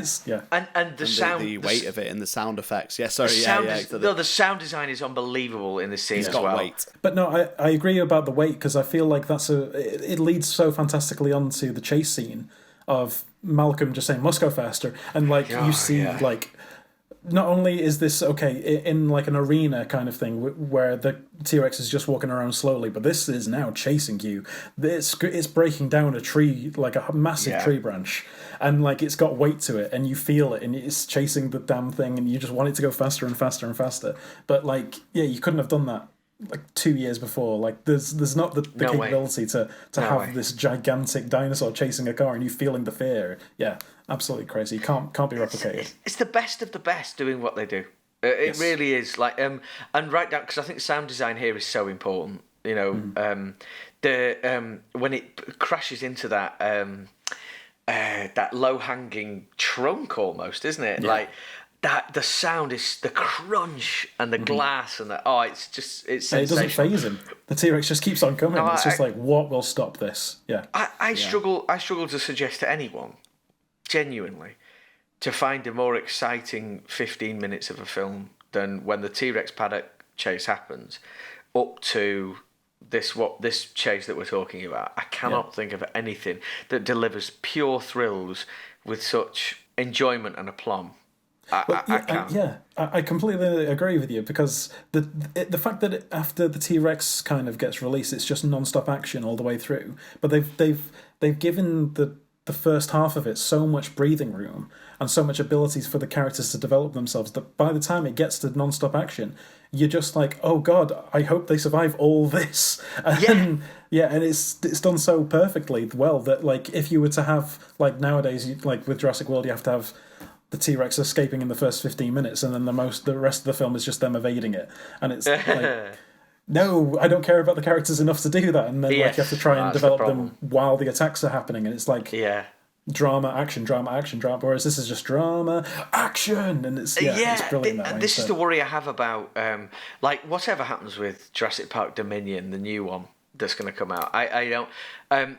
Cast wise, I am there, but like I'm worried that, you know, like when they come on, you know, and the cast members meet, I'll be like, whenever, you know, Chris Pratt was like, shh. Real characters are speaking. Have you seen who's here? Have you seen who's here? This is royalty. You don't, exactly. Yeah. You don't speak near them. Can't imagine. I know Chris Pratt's been in quite a few movies now, but to be in the presence of Jurassic Park veterans, like, that must just be fucking terrifying, man. Like, I am curious to see how they're going to bring them back and make make sense. Because I was not a big fan of the whole I'm real just like these dinosaurs ending of Fallen Kingdom. I was not a big fan of that at all. I would have gone sick at that kid. I'm like, you've just doomed the planet. Just because that movie is a page one rewrite. Yes, not a big fan of Fallen Kingdom at all. Not so good, Al. Yeah. Because I'm so forgiving of this franchise, I really need to have a word with myself and make myself look at it objectively. I've not managed to do it yet because I'm still like, dinosaurs. But I was like, they're in a mansion. Is this Resident Evil or is this Jurassic Park? Or is it Dino? Is this Dino Crisis? What the fuck is going on? Can we have a Dino Crisis movie, please? That was awesome. Incidentally, I cannot tell you how hard it is to try to write a dinosaur book these days. Because you can't. Like, have you tried? So many times. That genre is done. You can't go near it. It's done. Yeah. Because you can't. There's nothing you could do. What new take is there on? What new take is there? How do you bring them back? You can't. I've thought of all sorts of things, and I cannot bring them back. And because even like Journey to the Center of the Earth has been done, where it's just like, oh, there's a little pocket of them underground, and like that's the only other way they could be alive. It's unless they're brought back to H.G. Wells thing, time machine, go back. I don't know, for whatever reason. Yeah, it's just. But then you're a time travel movie, and time travel book. Sorry, and like that's suddenly sci-fi, you know. And I know like you can't do a dinosaur book anymore. Honestly, I'm trying everything. Rob, you're going to make Billy and the Clonosaurus. That's it. Oh. What were you thinking? Anyway, yes. I love how it's become like pitch meeting with Rob Parker now. I know, I'm trying so hard. Honestly, if you guys have any ideas how I can bring dinosaurs into the present so that we can do a dinosaur book. Yeah, or Turok, or something like that. Us giving Rob the germ of the idea, then we could get like creation rights. Smart thinking, man. Smart thinking. Get thinking, Mike. Quick. We'll do. I seriously, I want to write down about dinosaurs so much, I will split the whole thing with you. Seriously. Amazing. Rob, get our thinking I'm caps just gonna go. I'm just going to go with your first idea, Dino Crisis rights. Crisis. Just figure it out. The fact that we can't even get a re-release on anything beyond PS2, I mean, suggests that you have to have a working PS2 to play it, essentially. They're not playing ball, are they? Whoever's got Dino Crisis is not playing ball.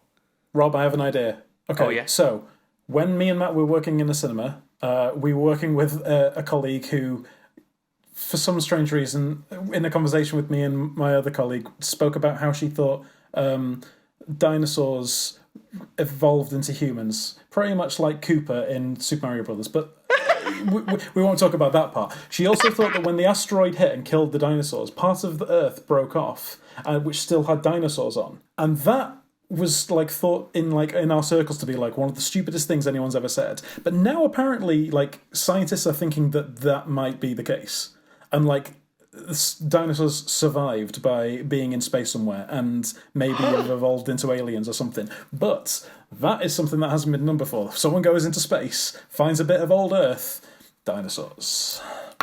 Wow. Oh my God. It's stupid, but science says it could possibly happen now. We cannot let the end of this podcast go out because Amazing. That is very genuinely the best idea I've heard for how to bring these guys back. I think I've heard, and I've literally tried it. Like, I'm stunned. Could you imagine that there's a like the gravitational force or the magnetic pull pulled the asteroid back around and somehow came back into contact with Earth? I mean, we're in sci-fi territory. I'll have to rebrand. Just saying. I think the last 10 minutes has just proved your point, Rob. Basically, like, you know how this is pretty much impossible. You can't. No, since Jurassic Park, you can't do a modern dinosaur story anymore. You just can't do it. Dude, it's been wonderful, Rob. Thank you so much for coming on, and it's just been a pleasure, man. Like, you're welcome back anytime, of course. Thank you so much. Love the pod. Please keep doing what you're doing. I absolutely love it. And thanks for having me. Oh, of course. So that's all from Rob, Matt, and myself today. So thank you very much for joining us. Rob, would you like to plug your pluggables? Wow, Oh, is that stuff that I'm involved with? Stuff that you're involved in, yeah. Oh, for your nice. Reconsideration. Thanks, man. Yeah. Everything. For Your Reconsideration is a podcast about films. So check that out. Also, we talk about James Bond at Really 007 Pod. And I also talk about crime books at the Blood Brothers podcast. Fantastic. Thank you. I'd recommend you subscribe and follow all of them. If you'd like to hear more from us, subscribe to our channel as well. Be sure to like this video as well as Rob's other podcasts. You can for the name Matt and Mike Pull Focus. Say goodbye, Matt. Bye, Matt. Say goodbye, Rob. Bye-bye. And that's goodbye from me as well. Goodbye.